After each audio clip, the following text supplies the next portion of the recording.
How are you? Welcome. Happy Earth Day. I want to first thank the support that the Women's Studies program has gotten from the faculty, from the committee members, from the dean, from the vice president. It's been a really wonderful year of programming, I think, and it's been wonderful to bring a variety of programming to the students and to CNR.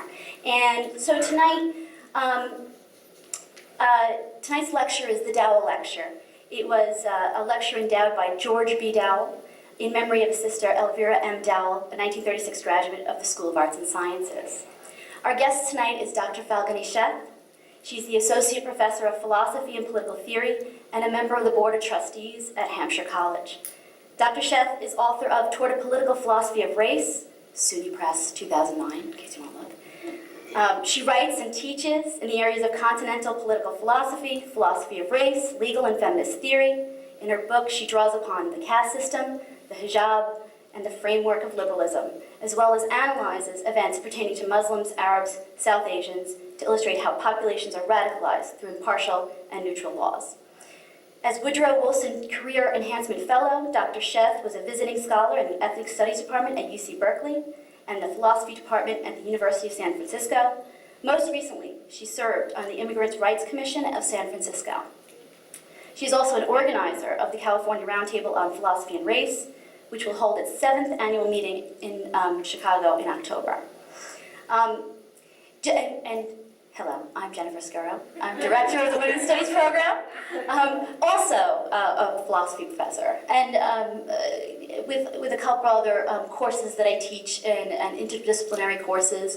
And I'm very excited to bring a philosopher to campus who also understands the inherent interdisciplinarity of the work that we do.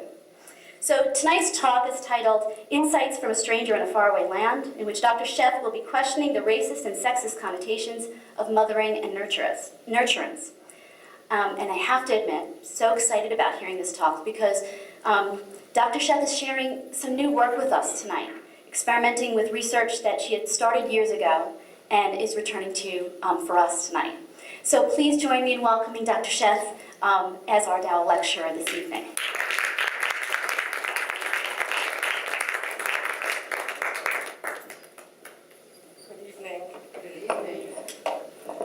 So lovely to be here. I'm thrilled and honored to be invited to give the Dowell lecture.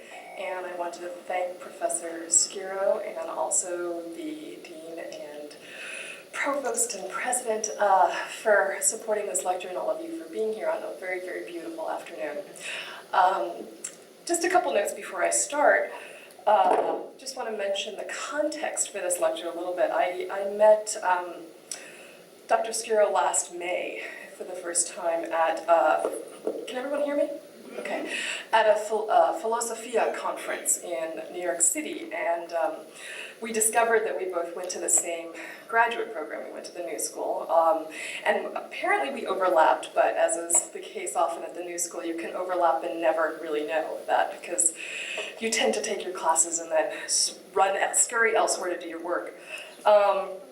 And so it was just such a pleasure, and we ended up just having a number of conversations throughout the year about just the different difficulties of doing philosophy, and so that's really part of the context for the talk tonight. And so I hope, I'm very happy to give more context, but without too much ado, let me just dive into it.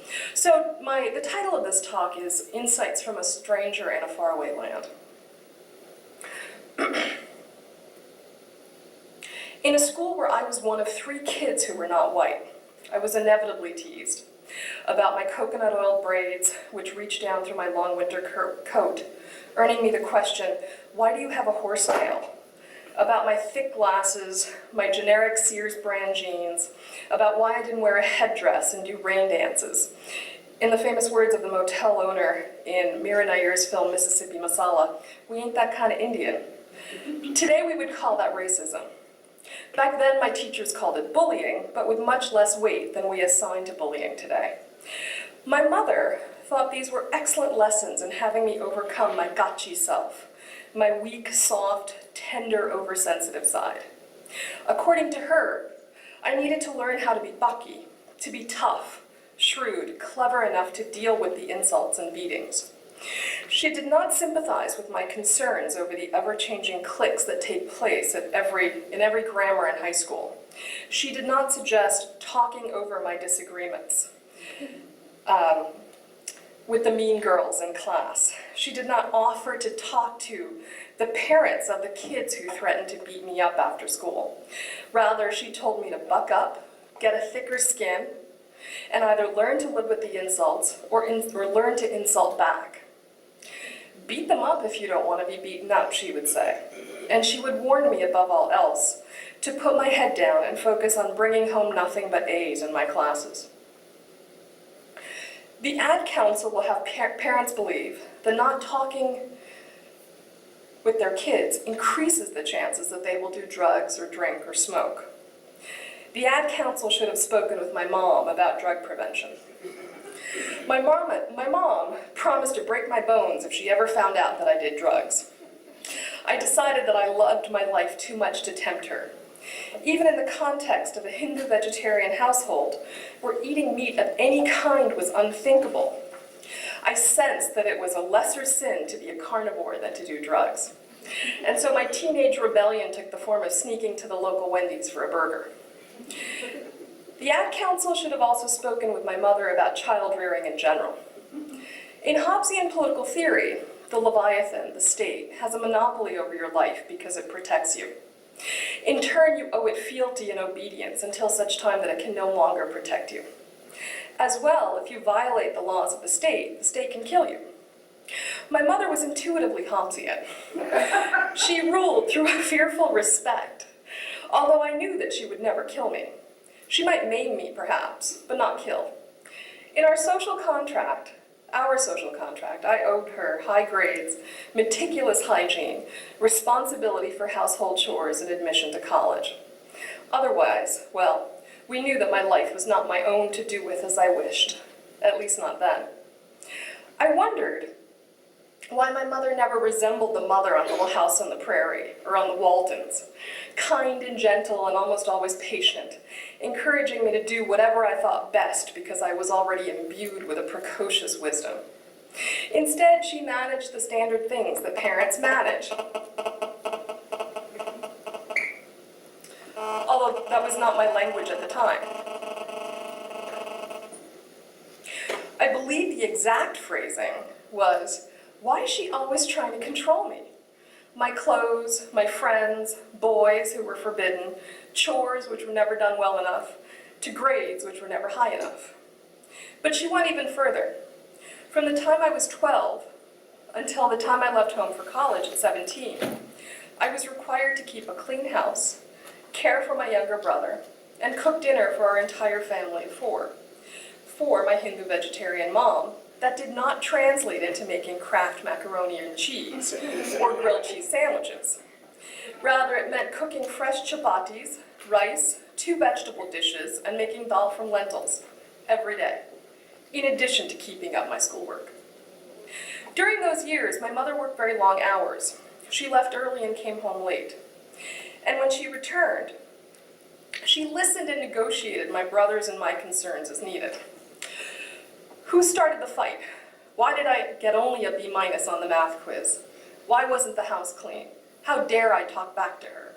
But these negotiations took place at a louder than normal pitch. Some might call it yelling. I certainly did.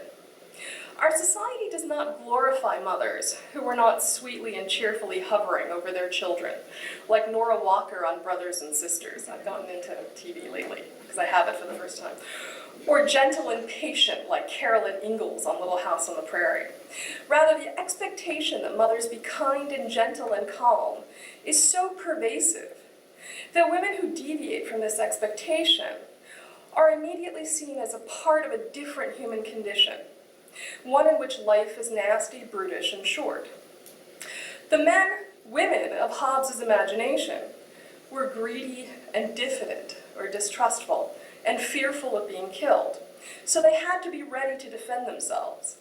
It is such women whom Hobbes' Leviathan exists to control, out of the need to keep them from killing others.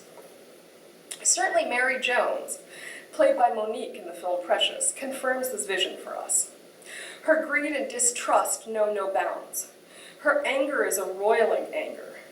Emotions are ragingly out of control. They lead to the repeated physical and sexual abuse of her daughter. Dysfunction is fundamentally part and parcel of poverty, we learn. We see some hope in Gabri Sidibe's Precious. There is still dysfunction and trauma, but there is hope of moving to a place of success, of resembling the kind and gentle wisdom of her teacher, Blue Rain. Compare Mary Jones, Monique's character, to Nora Walker on Brothers and Sisters, played by Sally Fields. Nora, mother of 5 adult children, widow of a California wine industry magnate, cooks 5-course meals without assistance for her children in her gourmet kitchen in her mansion in Southern California. She cooks these meals even when they are upset with her, and even though she is fully aware that they may not show up for dinner. Though constantly anxious and worried about the well-being and safety of her adult children, she is almost always cheerful. Her anger is always a moral anger. It takes the form of indignation, directed at strangers who want to hurt her family. Occasionally, her frustration is marked by the occasional, and we are made to understand, uncharacteristic shouting, directed at her adult children who are placing the family business in jeopardy through illegal practices. It is a controlled anger. As we see in these examples, there's a long distance between murderous fear or rage and anger. Hobbes does not find anger to be problematic. He defines in his catalog of passions, anger is a form of courage. Elsewhere, he suggests that anger that emerges from seeing another be hurt is indignation. Anger is not necessarily the same as murderous rage, and indeed it makes sense, for the sake of social harmony, that extreme passions and desires must, in the name of social order, be managed and suppressed and controlled. Yet, I think there's much more at stake here than emotions that need to be controlled. There is a commonplace double standard, an everyday misrecognition, which the judging of women's actions, practices, and personalities takes place through the lens of a dominant race and culture. Monique's character is familiar to us. We saw it repeatedly through the 1980s and 90s, when the presidential administrations of Ronald Reagan and Bill Clinton defended their decisions to cut back state assistance to women with children. For Reagan, welfare was a guise by which black women bought Cadillacs, had irresponsible sex, and abused their children. For Clinton, welfare was a tool by which women of color eschewed responsibility, evaded work, and still had irresponsible sex, but now with anonymous men. And we now associate the anger and attitude of the kind that Mary Jones exhibits as one that is necessarily evocative of abuse, neglect, and destruction. There's even a larger distance between Mary Jones's abusive anger and Nora Walker's controlled anger. That distance is marked by the correlation of goodness with skin color. Precious, the dark and abused daughter of Mary Jones, is still mired in dysfunction, but her hope is of moving, if not to a place of success, then at least to the gentle wisdom and courageous anger of the middle class and light-skinned Blue Rain, or even to the well-meaning indignance of Mariah Carey's social worker. Sally Field's character is also familiar to us. We see it through the images of housewives through the 1950s and 60s and much later. June Cleaver on Leave It to Beaver, Carol Brady on The Brady Bunch, Edith Bunker on All in the Family, Olivia and Esther, the mother and the grandmother, on The Waltons, Carolyn Ingalls on Little House on the Prairie. Now, this is my long-term memory that I remember these names, but I don't remember, where I put my keys, right? So I remember these from childhood. Though these characters are mostly white, there are some mothers of color who are capable of exhibiting a controlled anger. Claire Huxtable of The Bill Cosby Show, Louise Jefferson of The Jeffersons, Angie Palmero of The George Lopez Show. Their emotion is spicy, colorful, and trivial. They would never be so angry as to be destructive. So what are we to make of these disparities? Let me turn to a bit of an unusual figure for a way forward. Hegel. Hegel's philosophy is noted for, among other things, his framework of intersubjectivity and for his master-slave dialectic. Intersubjectivity, as some of you may know, is the idea that two subjects can only recognize themselves by being recognized, having their wills recognized by each other. The master-slave dialectic is the subversion of intersubjectivity. The master's existence is acknowledged through the slave's recognition of him, but the slave is only recognized for his usefulness to the master and not in his own right. Eventually, the slave, himself, herself, overcomes her own objectification through her work, from which she's able to separate herself, eventually in order to move on and find her own subjectivity. The master-slave dialectic is what I would call one version of misrecognition. While many exploited and oppressed groups have demanded recognition before the law, I would suggest that we need to spend more time thinking about misrecognition, because all recognition is in a way a form of misrecognition, although not all misrecognition is necessarily negative or destructive. Hegel's model of recognition offers the possibility not so much of being seen for who we are, but rather that we be seen, more along the lines of what Patriarchal calls acknowledgement. Moreover, the master-slave dialectic is a model of misrecognition, namely where one, at least for the slave, one is not enabled to act in a way that corresponds with her own will. But as importantly, when one asks for recognition, one does not strive to be seen precisely who one is in every aspect of her existence, since this is nearly impossible. I myself cannot ever see myself in my entirety. For one thing, because of my temporal and physical limitations, I cannot step outside of myself in order to see myself exactly, completely as I am. What's more, most of us do not want to be seen by others exactly as we are. That's why we have curtains and doors. That's not always a bad thing. Second, because of our vested interests and the worlds in which we move, which move with us, habitus, as Pierre Bourdieu calls it, also preclude us and others from seeing us exactly as we are. The worlds in which others move color their understanding of us. Similarly, some part of others' perceptions of us, grounded in other data, may or may not be accurate.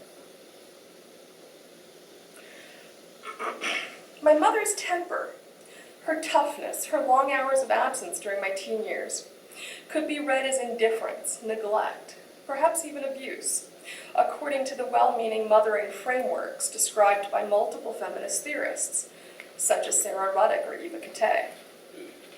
My mother's values were not communicated through long and patient, intimate conversations lasting until the wee hours of the morning.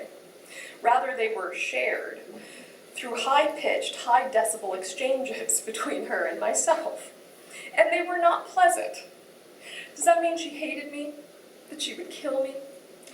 Hobbes offers an explicit description of mothers.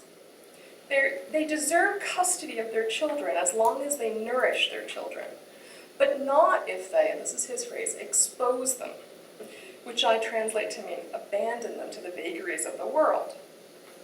Was what she was doing a form of abandonment? A few years ago, Shamini Sengupta, a journalist for the New York Times, then on the Metropolitan Beat, pointed to the fear that poor mothers, mostly women of color, had of being accused of abuse or neglect by well-meaning social workers in the state.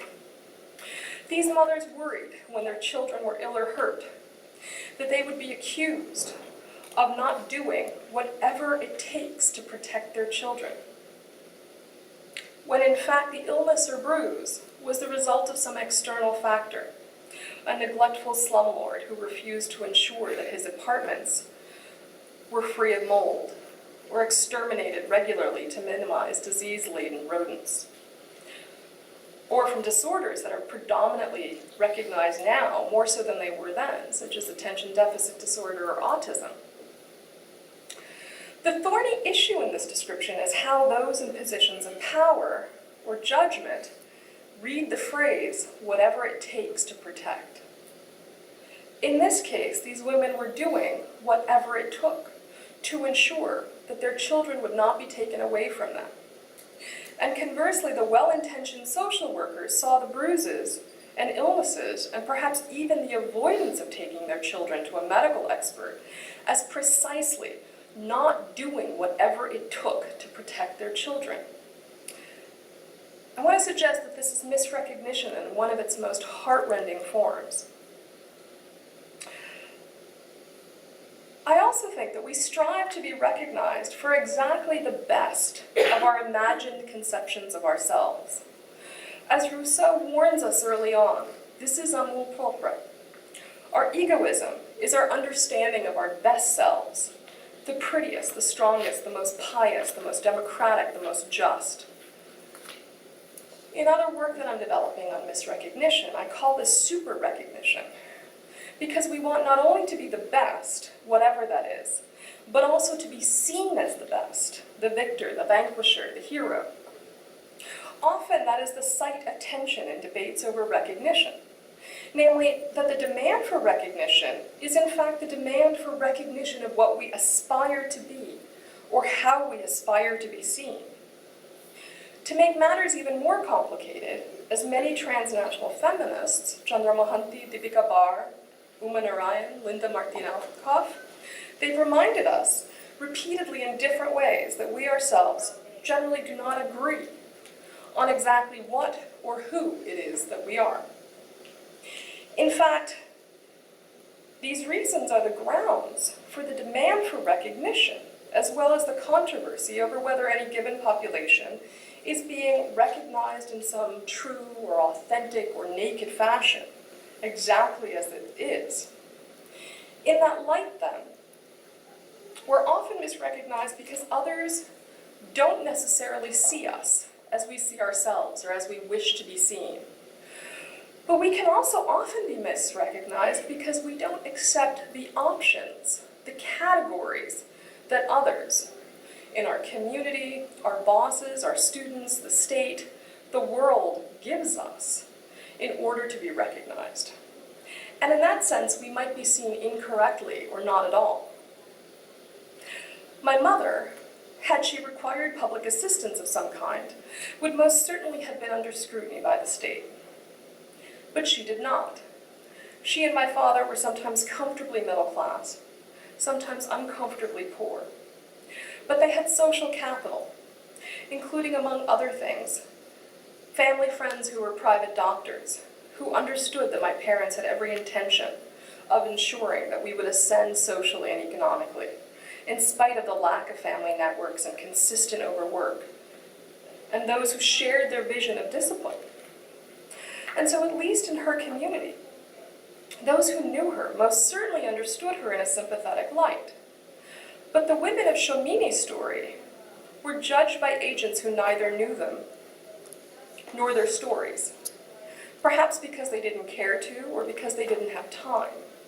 But the judgments leveled against these women did not take into account the complicated forms that survival, nourishment, care, doing whatever it takes to protect their children took. Forms that don't bend to the dictates of 30-minute visits, to the lens of quick judgments. Careful judgments require, in addition to ethical standards, the synthesis of knowledge, culture, personal narratives, and the particularities of personality. My mother knew all too well what it meant to be an object of scrutiny in her home culture, to be the newest daughter-in-law, who cooked and cleaned for the family, including my father's parents, his sister and brothers, and their wives. The weighty test of cooking a good meal went much further than it does on Iron Chef. Good cooking, attending to the whims and needs of her in-laws, could make the difference between kindness and cruelty from my grandparents, especially in a context where my father was absent for 2 years, while he set up a life for us in the US. As so many of you know, this is not a new phenomenon. Women's actions have nearly always been misjudged, and their practices have been forcibly molded into a comportment that those in power envision. But even beyond that, for my mother, cooking a good meal meant the difference between benign misrecognition and blatant hostility, or even wrath. In the patriarchal context of a joint family system, where sons and their spouses and children live with their parents, my mother's efforts to be what my grandparents envisioned in a good daughter-in-law had a greater chance of entailing some flexibility and freedom than would her seeming recalcitrance or neglect.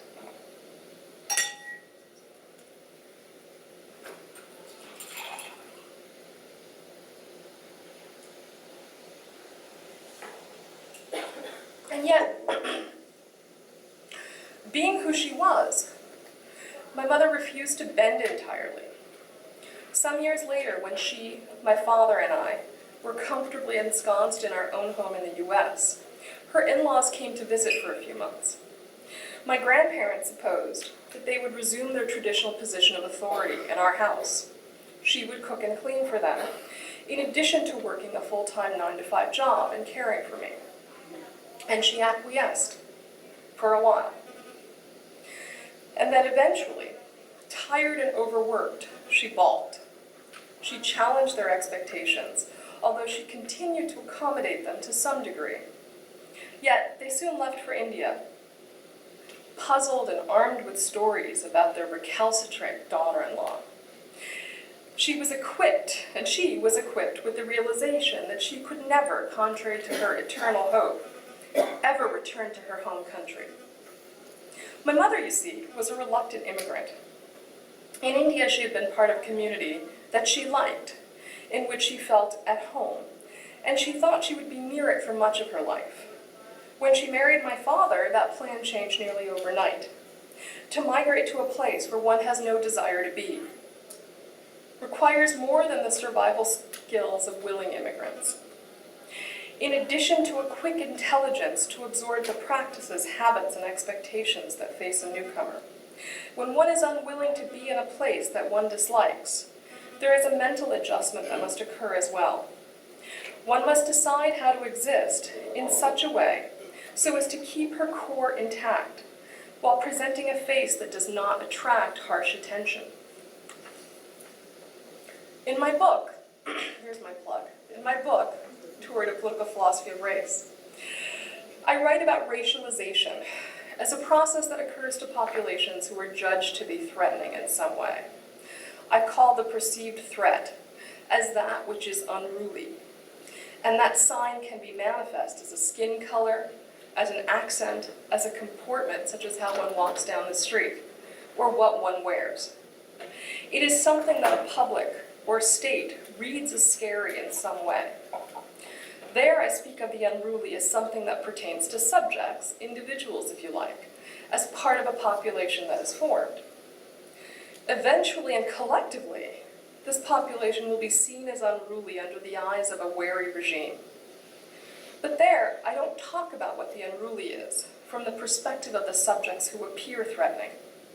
The thing about the unruly is that, like a tell, I don't know if everybody knows what this is, but a tell is often associated with some characteristic giveaway when you're trying to bluff. It's used on poker players will refer to somebody's tell that gives away what kind of cards they have.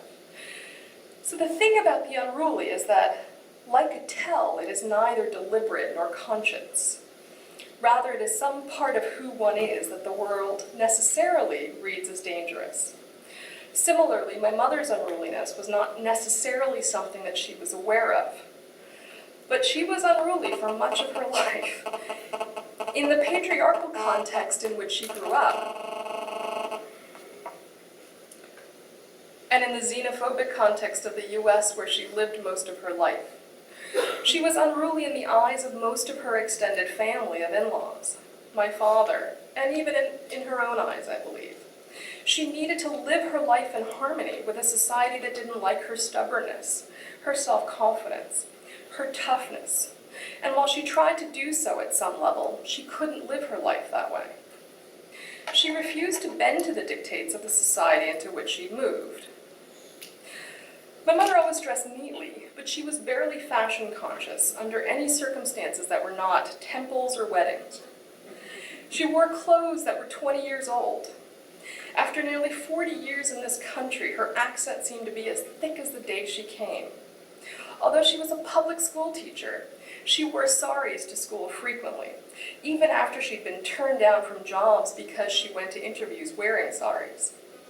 Although she was certified as an English as a second language teacher, she sometimes made grammatical errors when speaking. Was it because she was ill-educated or incompetent?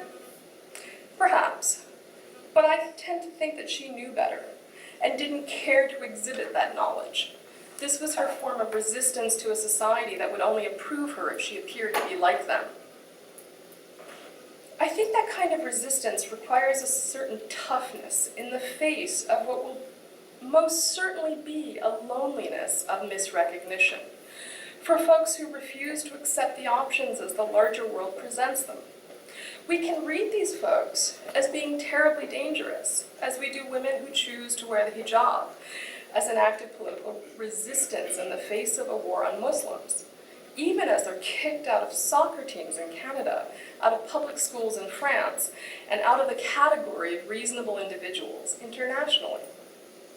The criteria of doing whatever it takes to care for one's children tends to be read generously for certain kinds of mothers.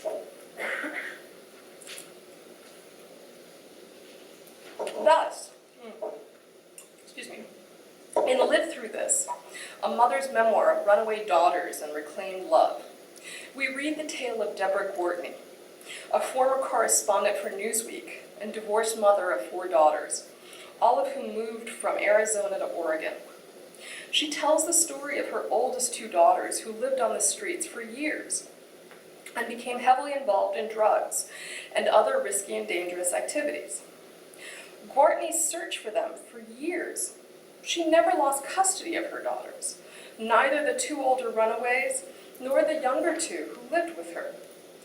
Courtney not only lives through this, which is the title of a paraphrase of her book, she's celebrated on the NPR program This American Life, by her publisher, Houghton Mifflin Harcourt, by the National Book Critics Circle, in whose competition she was a finalist this year. But we don't read it quite so generously for other women. If we substitute a migrant woman in Courtney's place, the story we hear is the story that Presidents Reagan and Clinton tell us through the welfare reform bills that they signed, about women of color, their criminality, their children's tendency to criminality. These stories, in turn, become part of the fabric of an anti-immigration crusade that even our current president has jumped on board with. How could my mother have done that to me? Was a question that I frequently asked myself when hearing the stories of college classmates. I don't know what I'm doing here. It's somebody's cell phone. Yeah.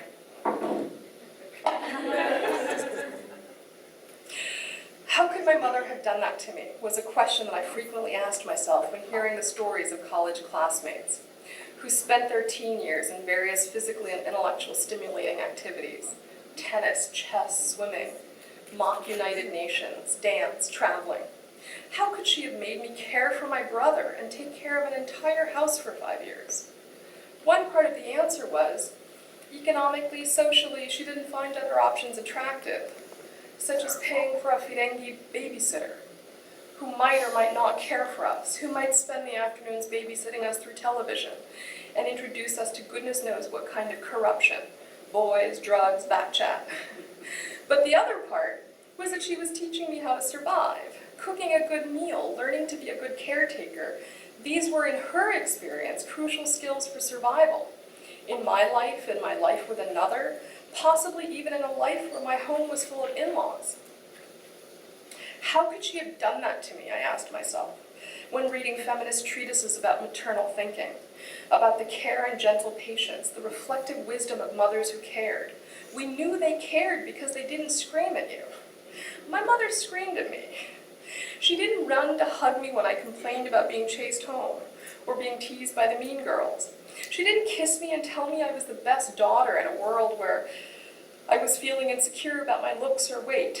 Instead, she told me to buck up and focus on the important things in life. Grades, achievements, opportunities. Certainly, a number of us here today might argue that these are not the most important things in life, that what we ought to value are friendship and self-esteem and emotional well-being.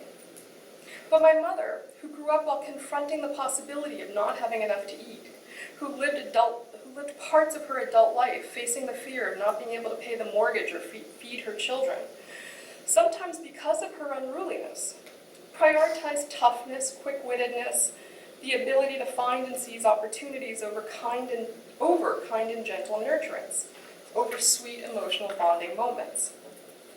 She had hopes of becoming a doctor, a career in medicine being the ultimate in prestige for her community. But her elder brother, who was a school teacher and the sole breadwinner of the extended family of 7, gave her a choice after she finished 2 years of college. Either study history, as her next older brother was doing, or stop her schooling and begin teaching, because there you're going to teach right out of high school or after a couple of years of college. You see, in 1960, it was considered both dangerous and improper for any woman, young or old, to travel on a train by herself, which would have been necessary for her to continue her schooling. And so, wanting education above all, she chose to learn history and become a school teacher. And so we could say that in a sense she was a reluctant school teacher. But my knowledge of her was as a very popular and proud teacher. Years later, at the age of 43, in this country, she went back to school to get her teacher certification.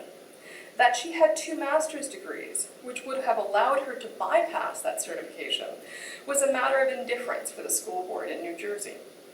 I remember a number of times when visiting my parents that we would go to Little India in Jersey City, New Jersey, where she was a teacher in the public schools for 20 years, just as there was a huge influx of Indian immigrants in the 80s and 90s. There, as we shopped for Indian foodstuffs and groceries, she would frequently be stopped by young men and women in their 20s and 30s, women and men who had been her students. They would mention that they would have never graduated from school had my mother not influenced them with her teaching style, blending discipline and care to finish their work, to try a new approach with materials that were different or difficult.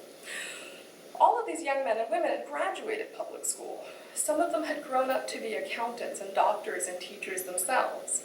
Many of their parents were working-class immigrants and were now retired. I saw a number of these interactions. My mom was always tickled after such occasions. Between her 30s and 60s, my mother had diabetes, tuberculosis, failing kidneys, high blood pressure, and a host of other illnesses. She was diagnosed with breast cancer twice, at 46 and again exactly 20 years later at 66. She survived the breast cancer both times.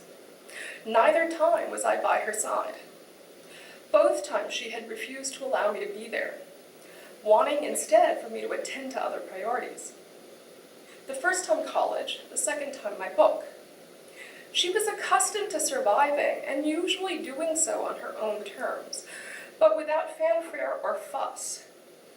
While ours was a difficult relationship, one where intimacy took the form of expecting that life was not something by which she or I would be knocked down, her care, her nourishment and protection of me was to teach me to survive, to be tough, to be driven internally.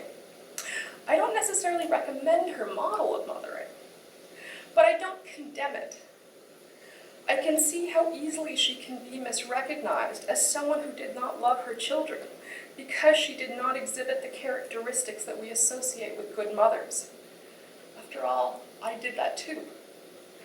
But it is only with history, by attending to the cultural specificities of those who were not familiar to us, and by listening to the narratives of women who were neither glorified nor celebrated, that we learn to recognize mothering in its many versions and forms. It reminds me of a statement that Karl Marx makes in the 18th Brumaire of Louis Bonaparte. I'd like to read it here, amending for gender. Women make their own history, but they do not make it as they please. They do not make it under circumstances of their own choosing, but under circumstances existing already, given and transmitted from the past. It is the women without many resources, without networks of support, the subjects of misrecognition who should be celebrated because they are the unruly. But as the unruly, they're recognized destructively. They're punished for daring to resist the options that the world gives them. Certainly, there are Mary Joneses in the world, as certainly as there are Joan Crawfords. And some of you may not know who Joan Crawford is. I have mentioned it after the talk. She was a famous movie star whose daughter wrote a book about her called Mommy Dearest, in which she described the very abusive relationship that she had with, that her mother had with her. But while we're shocked and luridly intrigued by Joan Crawford's profile, because we don't associate abusiveness with white upper-class women, we tend to find Mary Jones to be an ordinary character, so familiar that we don't think twice about easily heaping disdain and disapproval upon her. But there are many more women, like those of Shamini's stories, those who are familiar with the skills of survival and nurturance. In order to do them justice, to hear their stories, to see their complexities, to misrecognize them lovingly, we must allow them to be seen. The skill of keeping one's core intact while also teaching me to survive, to go places where I was not welcome, to say things that were necessary to be said and yet not accepted. These are skills that the not so gentle, not so patient, and not so cheerful mother like mine perfected. And part of her talent was to know that to do whatever it takes to survive was the best gift that she could give me, a nurturance to be sure, but made from very different ingredients. Thank you.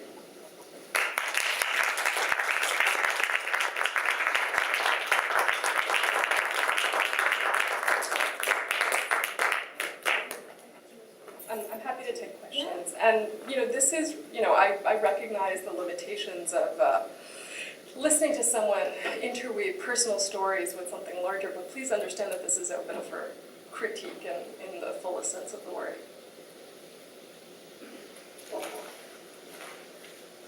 I can start. And you and I have been talking about this as well on the side about these kinds of exercises of rediscovering the things that we might grow up with, the images and the stories that we ourselves have constructed, and then re-examining them, coming back to them. I want to ask you about, you mentioned acknowledgement, and the concept of acknowledgement. Is there any language in there for, because I found myself discussing in classes the idea of nurturing through the work of the women for validation. I mean, is there something in what you're describing, this kind of loving, misrecognition in a loving way, a form of validation, kind of truth, almost like supporting someone for where they are? Yes, I mean, the answer is yes, I think that's right.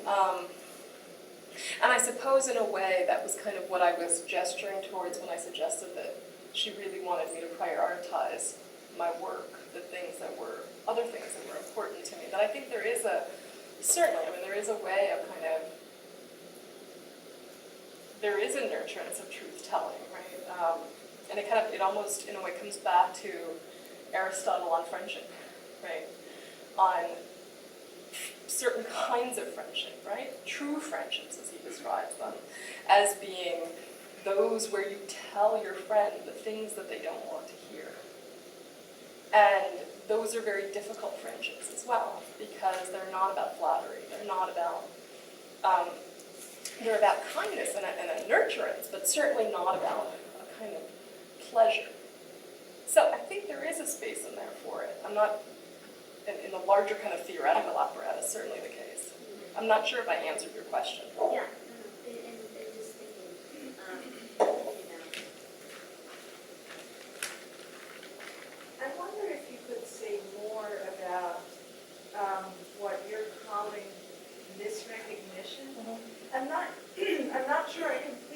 understood what you were saying with that, in the sense that, I thought I heard you say that even when we're recognizing someone, it's a kind of misrecognition. Can you just unpack that a bit more? Sure. I mean, I think that in some sense this probably comes back to a bit of I want to say pragmatism and kind of persistence, but let me not go there. Yeah, I mean, in a way, I'm trying to think about fallibility, right? The fact that we're contingent, that in a way, recognition, the apparatus of recognition as we get it through Hegel, as it comes down and post-colonial and transnational theorists write about it, right? In a way, is always centered around whether we are naming, identifying groups in the way, or people in the way in which they want to be identified. And it seems to me that that's a kind of discursive interaction, which may not be complete, right? In that you might see another dimension to a group or to a subject that that really needs to kind of be thought through. And so that's why I'm talking about something like super recognition, that sometimes we want to be seen in certain lights. We ask for acknowledgement by a state, right, especially through legal battles, to be seen in certain lights. I'm thinking about, for example, one of these cases about having to do with cultural practices in the Northwest, right? So an indigenous group who was suing for the ability to have access to the waters in order to harpoon whales who were also endangered, and that they were arguing that this was about a kind of traditional practice. And I think that there's certainly a way in which that can be acknowledged but also contested. And to say, yes, that is certainly an important concern, and it is about certain kind of important cultural practices, and yet, right, that may not be the entirety of the battle or the debate, and that there's a certain complexity there, right? That it's I think, very difficult to kind of say one term, one definition will allow an entire group to be seen in the same light, especially because you've got different kinds of contestations within groups, right? Within different kinds of populations where, this reminds me of Woman Orion's book, who's a philosopher at Vassar, in her book, Dislocating Cultures. She talks about how this notion of what it meant to be a good Indian woman was hijacked by the Hindu fundamentalists and the right-wing nationalists, so that one could not be a feminist and a good Hindu woman at the same time, because to be a feminist was necessarily to capitulate to Western colonization. So that there's a myriad of dimensions here. So that, misrecognition, we can construe it even as a kind of incomplete recognition. That doesn't have to be, it isn't necessarily exploitative, right? But it can acknowledge the fragmentations, the different dimensions of who folks are in relationship with others, and also the different dimensions of one person, of a subject.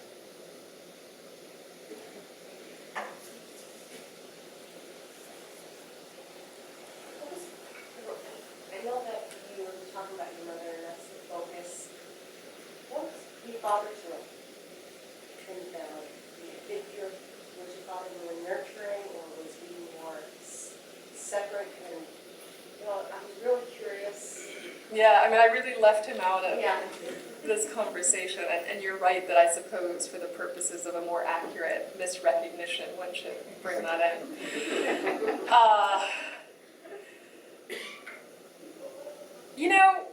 I don't know. I'm not ready to kind of give you an easy answer. I mean, I think he was a fairly complex figure. He is like a fairly complex figure. Was he more nurturing? Probably not as a rule. I think, he was gone. He was very much a kind of father of the 60s and the 70s, just gone much of the time working. I mean, really nurturing in the sense of kind of absolutely being responsible and providing for his family. Very nurturing in that sense, but perhaps not in the sense that I think you might have been asking, so a kind of psychological and emotional nurturing. Probably not, although that changed a little bit in the last few years. In fact, right around the time, and I should probably offer you this. I didn't want to offer you this at the beginning because I felt like it was just, what's the term, just really biasing you in a certain way, biasing me. But my mother passed about a year ago, which is what this is in part coming out of, but kind of bringing it. And I think in the few years before she passed, he certainly was much more so, nurturing. But, very dependable and very much someone that I could talk to about various things, but I would never turn to him for solace, let's put it that way.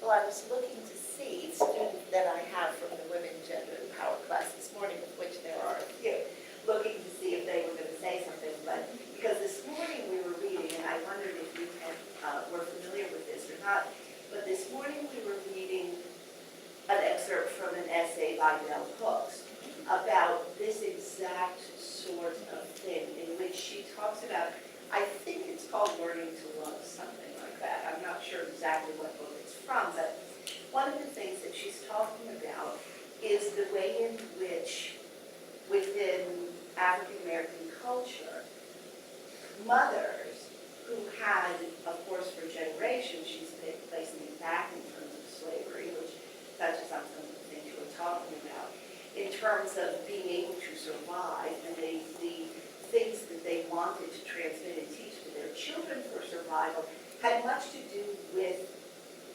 downplaying emotion itself. Mm-hmm. I mean, not nurturance per se, but nurturance is being seen as one of the skills that you need is the need to control your pain, to control your anger at oppression. And so one of the things that she does there is that she cited, and I thought about this once as you were talking, she talks about Toni Morrison's novel Sula, and at one point within this novel, one of the daughters says to the mothers, well, mother, what, did you never love me? And the mother says something, and I'm paraphrasing, and if one of you remember better than I do, jump in, something along the lines of, how can you say I never loved you? You wouldn't be standing here alive if I didn't love you.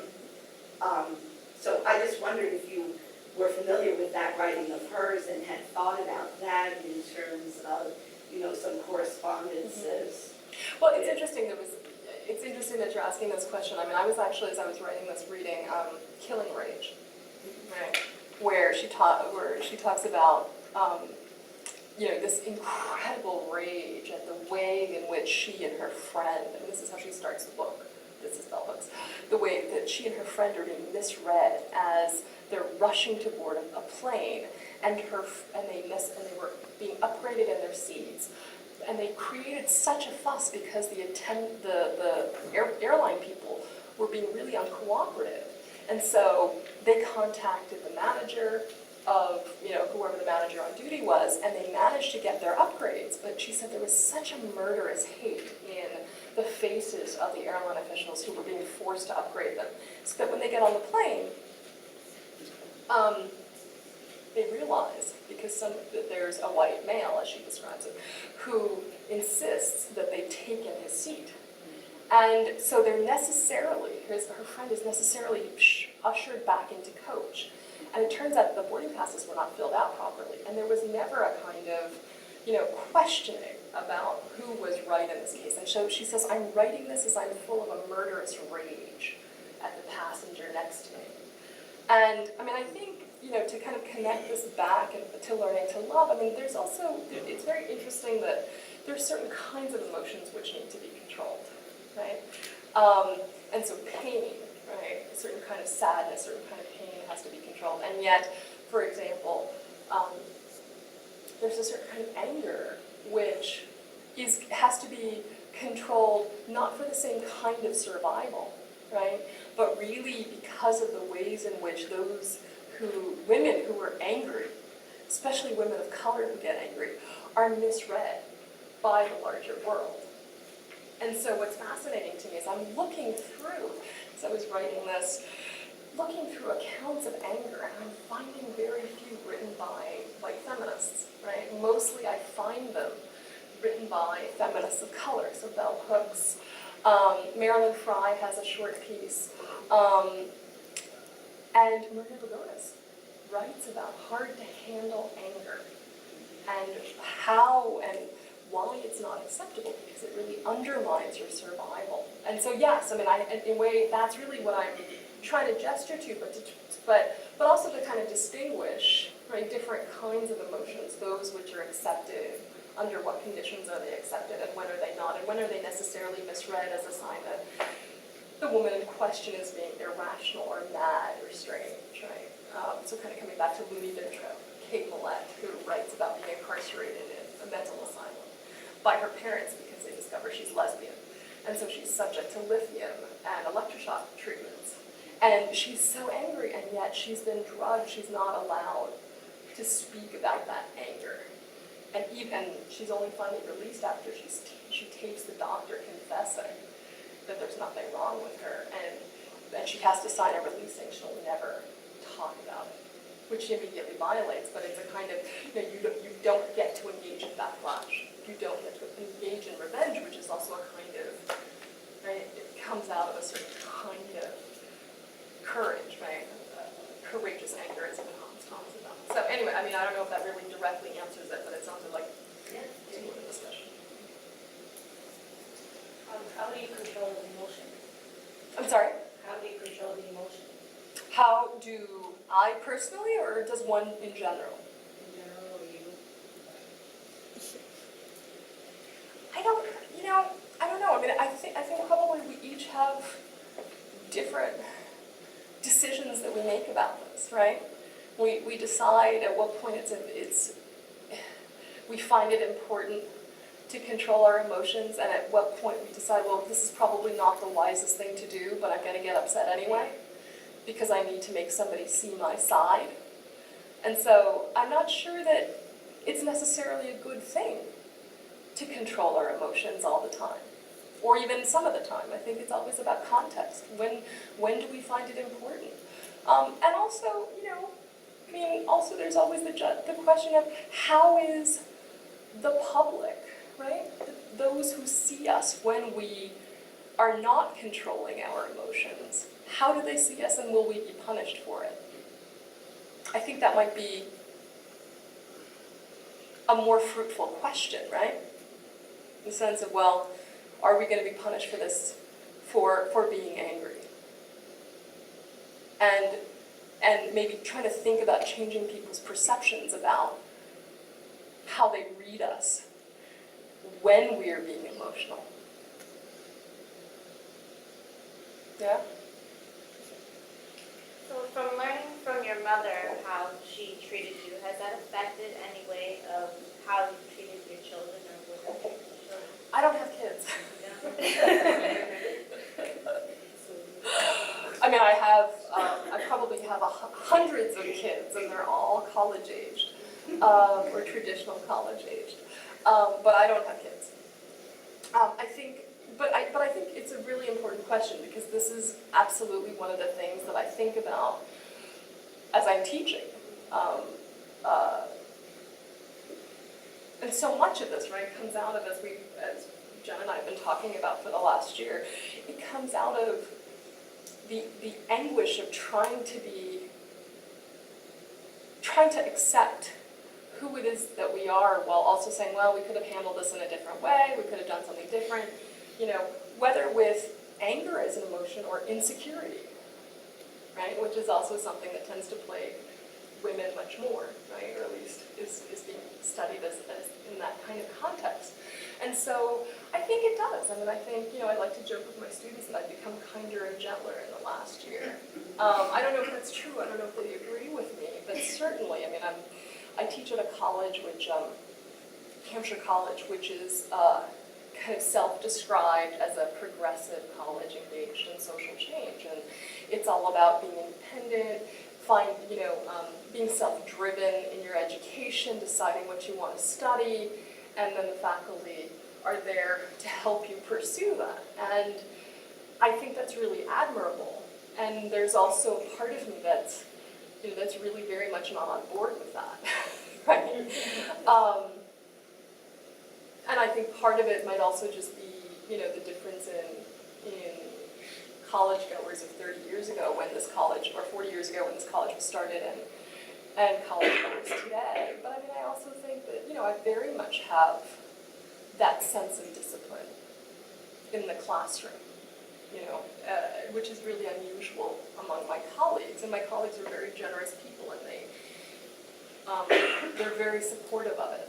And the students are actually remarkable as well. I mean, the kids the students who take my classes, they're a little kind of freaked out by it, a little intimidated by it, and yet, there is also a part of them that really appreciates that they don't get away with stuff, right?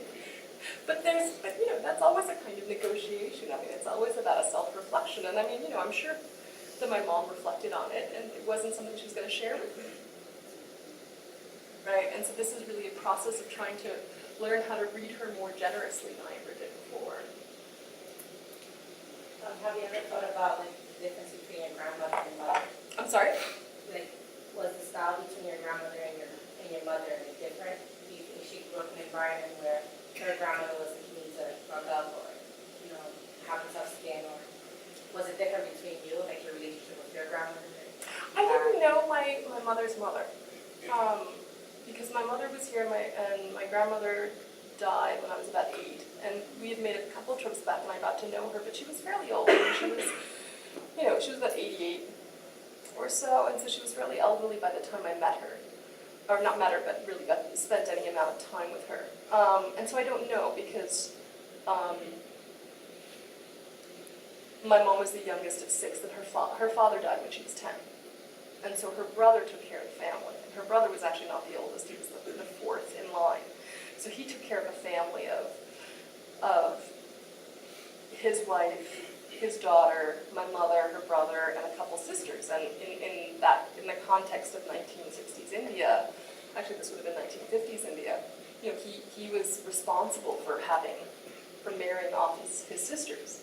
So if anything, he was a father figure for her. But I also think that at that point, her mom was just not necessarily the kind of central authority figure. I mean, very much respected, but I'm not sure that was really, it's not the same kind of intense relationship that we tend to have here, or at least some of us tend to have here, where you're in nuclear families, and there you've got like 20, 30 people living under the same household, and so you've got aunts and uncles and sisters and cousins and nieces and nephews, and everyone's living together, and so it's not that kind of direct relationship.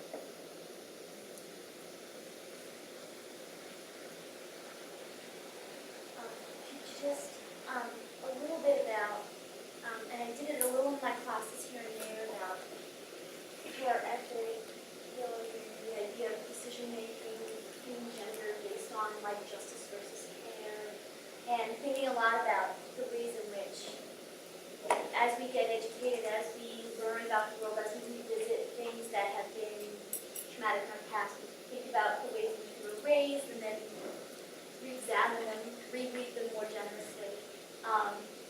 How that informs our idea of what caring is.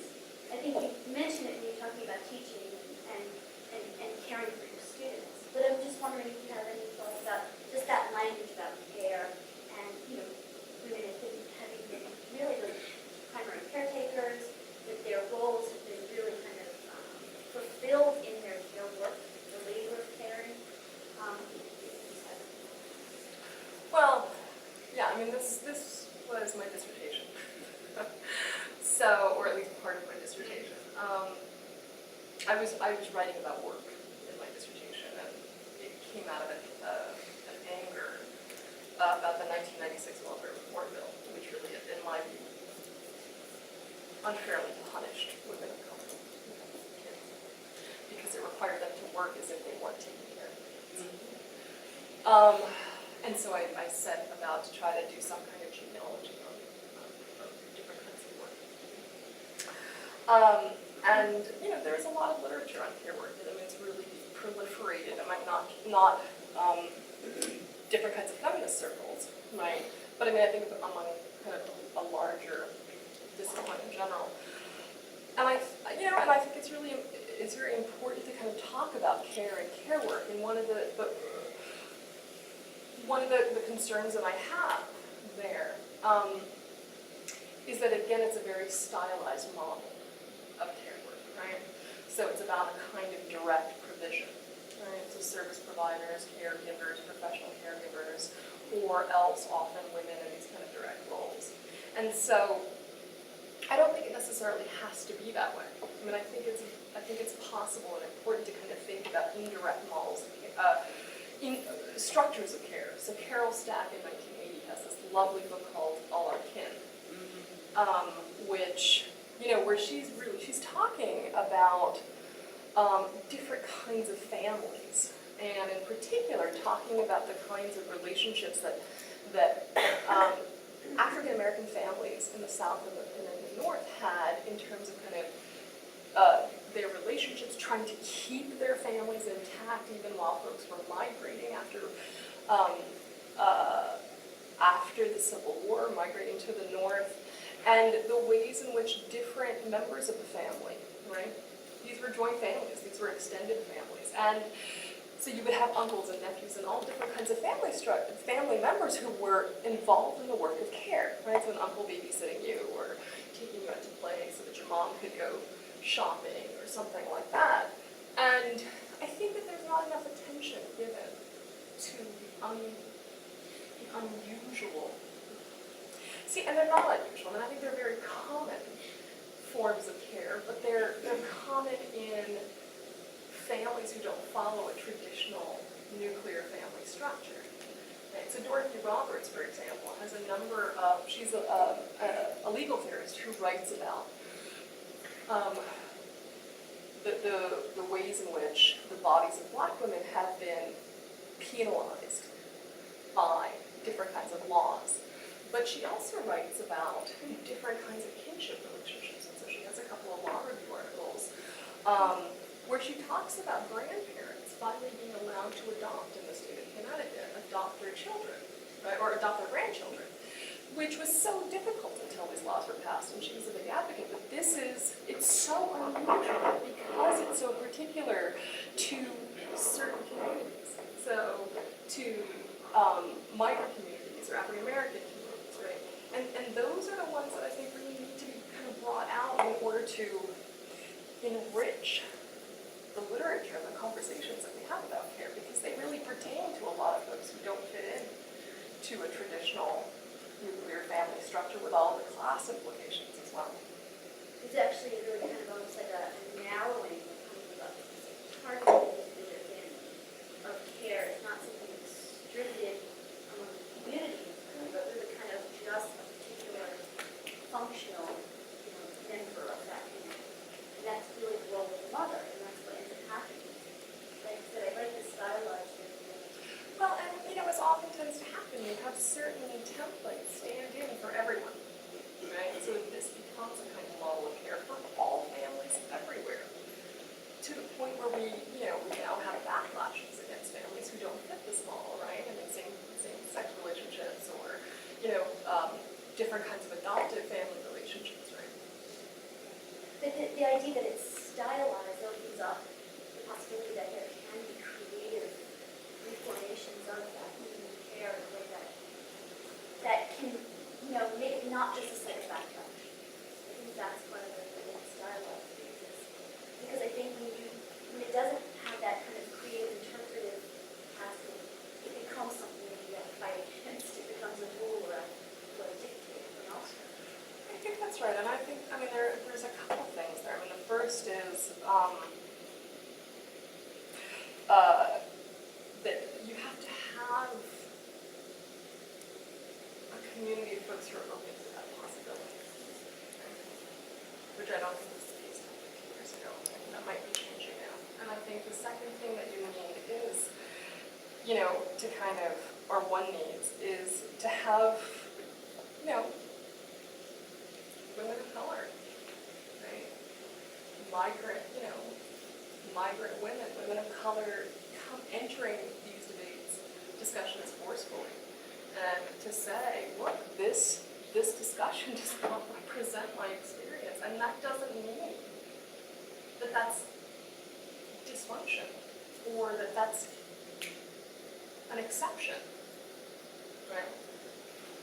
But that really it's a partial description of what happens. That raises, to my mind, from my experience, of the urban experience in either mixed neighborhoods and white ethnic neighborhoods, where in fact the nuclear family doesn't have immediate extended family, but the neighborhood operates that way.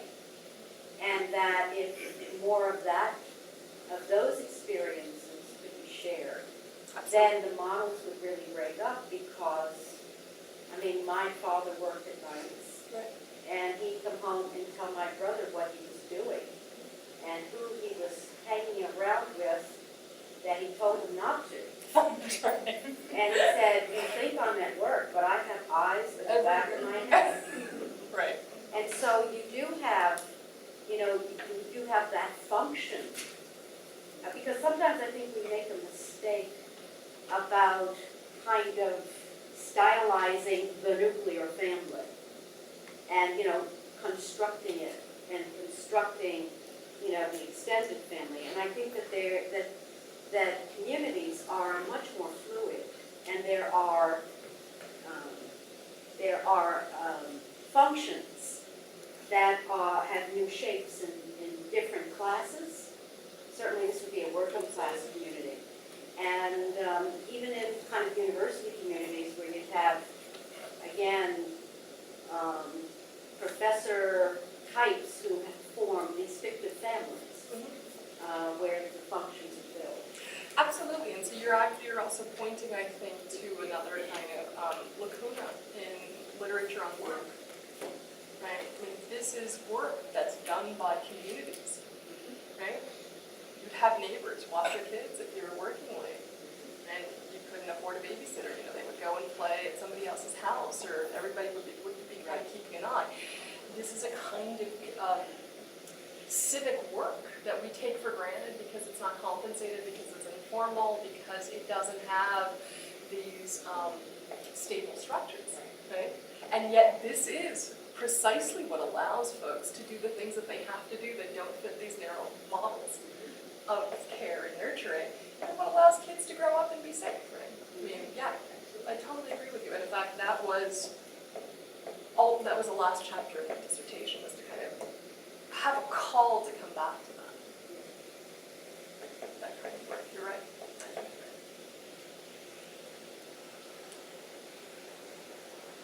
I want to go back to when you were younger and you were kind of rebellious about, eating. You know what? I'm older now and I can't hear you. Sorry. I want to go back to when you were younger and you were kind of rebellious about, wearing the traditional clothing and eating meat and everything. Mm-hmm. I see that you're wearing traditional clothing right now. When did you, if you haven't, started adopting your mother's beliefs and why?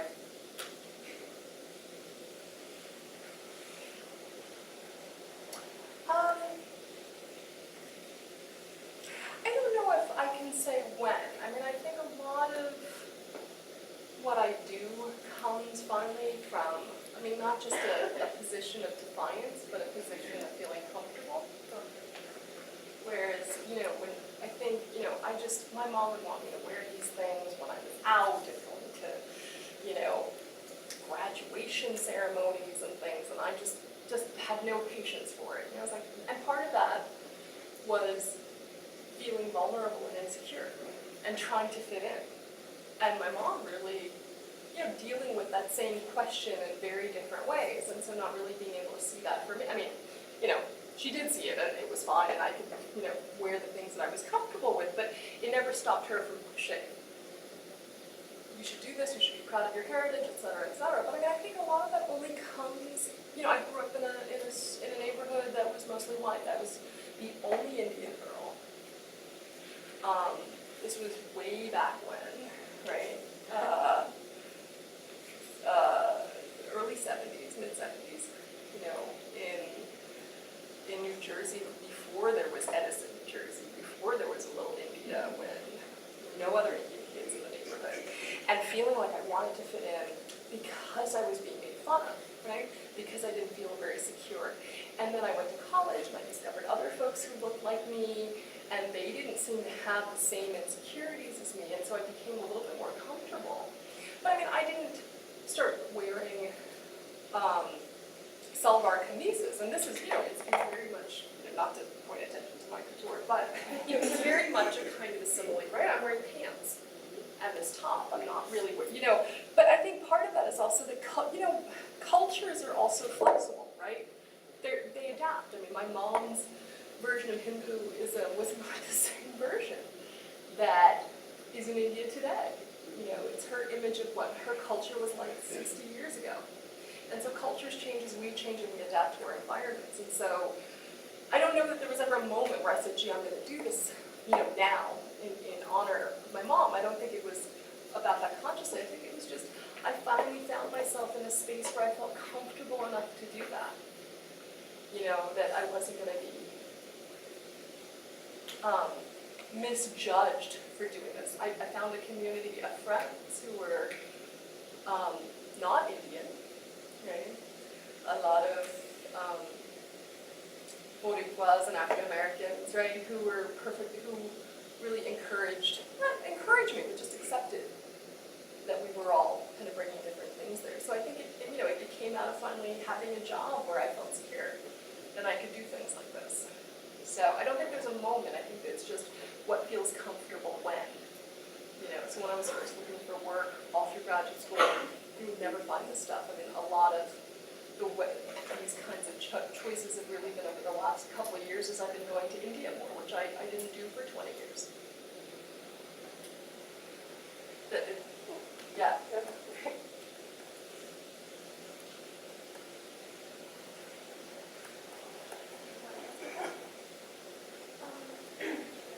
Coming from a similar, so as a respect to my mother also, like my mother was like the same verbatim, she was very hard and she still is to this day, no questions and stuff like that. And sometimes I would feel like she was really just zoning in on me and forgetting my siblings. That she was what? Zoning in on me personally. Did you feel the same way? Like, did you just zone in on you and make sure that, like you, are you understanding what I'm saying? Like, Yeah. Did you feel that way growing up? I'm thinking as you're saying that. I mean, I think when somebody yells at you, you always feel like it's just about you, right? It's like, well, why are you just picking on me? How come you're not picking on my brother? My brother doesn't do chores, Yeah. But, they had their own battles. They had their own issues. They're just very different and they happen at different moments. And, he had a very different relationship with her, even though they really had as many, if not more, battles than I do. And I think it's like, our relationships with each other change, right? There are points when you're closer to your siblings or not so close, or times when you're not talking to your friend for a year and then your best friend, it's like, it's dynamic. Our relationships they tend to kind of ebb and flow depending upon what else is going on.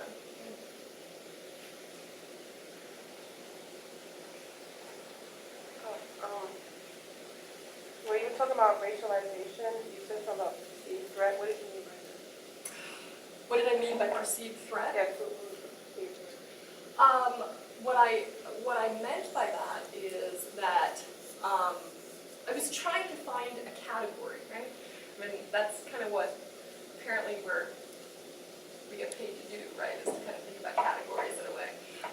And so as I was writing my book, I was trying to think about this phenomenon, which, where we might call it, here's an example.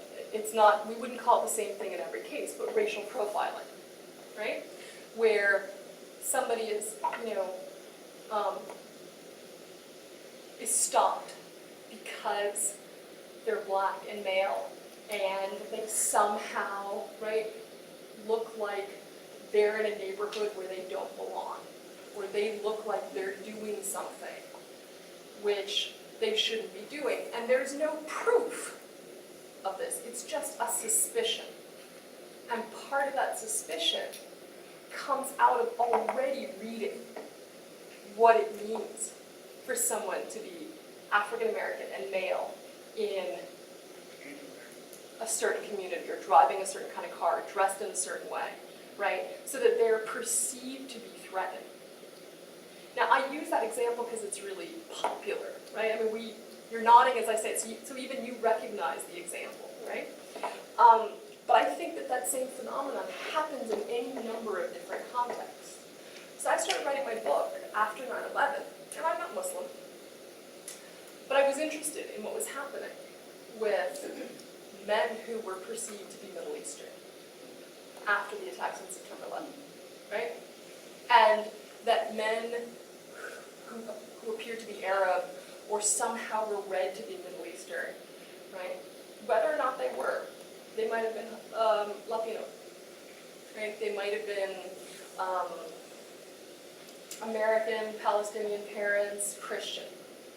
But they're read in this way and would be, in some sense, kind of singled out for certain kinds of punitive treatment, either directly or through different kinds of laws. Right? So the USA Patriot Act, which comes out about a month after 9/11, really cleared the way to racially profile folks without ever naming them, without ever saying, okay, now we're going to start going after Muslim men and women. Right? So that's what I mean by perceived threat. Okay, this kind of sounds like something we did in class about men being, just anybody born with the penis is a potential rapist. And so, like, after you said, after 9/11, anyone that looks, Muslim, are a potential, terrorist. That's what you just said kind of sounds like. It could be, yeah. Depending upon what the context is. Yeah. When you were talking about like unruly, you meant like kind of like how your mother was as like combative to like a nuclear mother would be as far as like nurturing and things like that. Is that what you were like trying to? But here's the thing about the unruly. I mean, I'm using this to name her, but I wasn't thinking of her when I was writing about it, right? I didn't really describe like some concrete group. I mean, I do in my book. I talk about different groups as a way of saying, here's how I think this category can work. But here's the thing about the unruly, is that it's not conscious. It might become conscious, but it's often, you're perceived as unruly because of something that people associate with you. Maybe not physically, it might be verbally, right? Your speech, your diction, maybe where you end up walking down the street. And so that's what, and so that it's the perceived threat. It's perceived as being threatening. And so when I'm taking this term into a different space in this talk, right? So when I say that my mom was unruly, it's like she didn't really get it. She didn't wake up in the morning and say, okay, now I'm going to start causing trouble for people, right? She just did her thing. And yet, part of, I think, the backlash of it, and who knows, right? I can't talk to her about it. But at least the way in which I think it might have happened is that there are moments where you think, God, that didn't go the way it was supposed to go. Right? What am I doing wrong? And so you have this moment of kind of self-doubt and self-censorship. And it's like, God, why can't I just be this way without having to do it? So I'm trying to describe that, right? Where you're not accommodating and you're not being flexible, but you don't wake up thinking that this is what you want to do. You just find yourself in these places.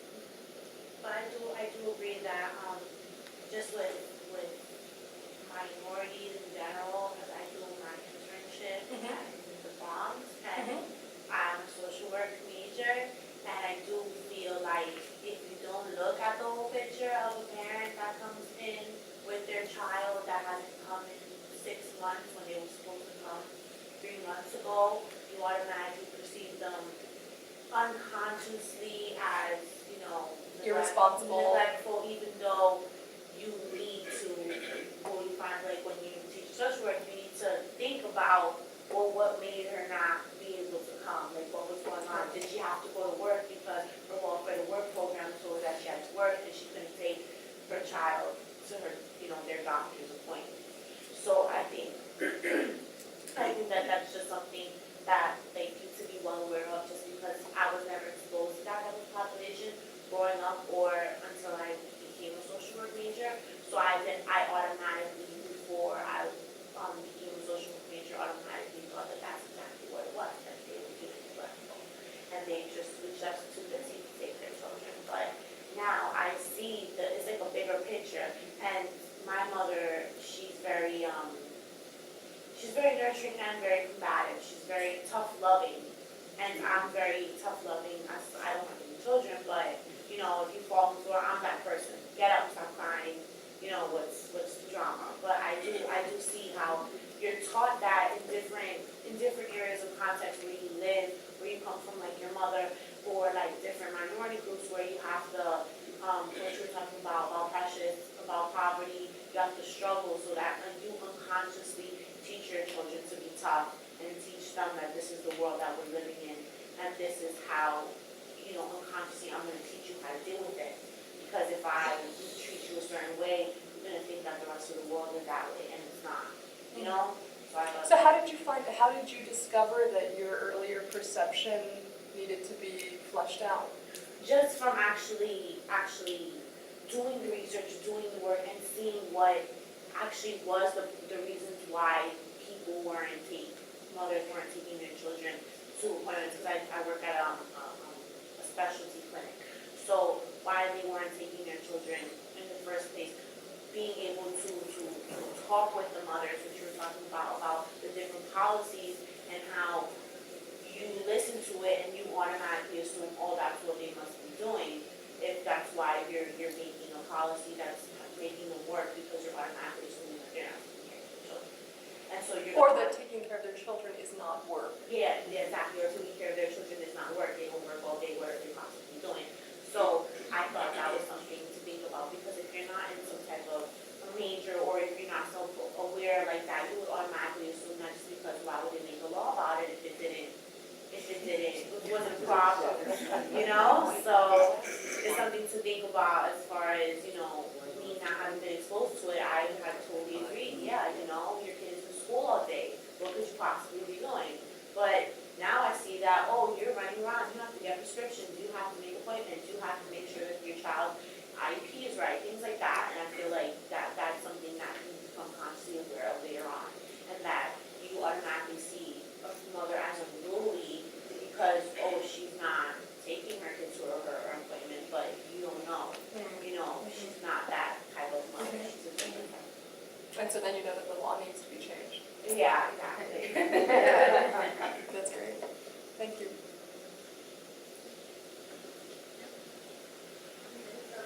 A little coffee, a little cookies, coffee. Well, please join us.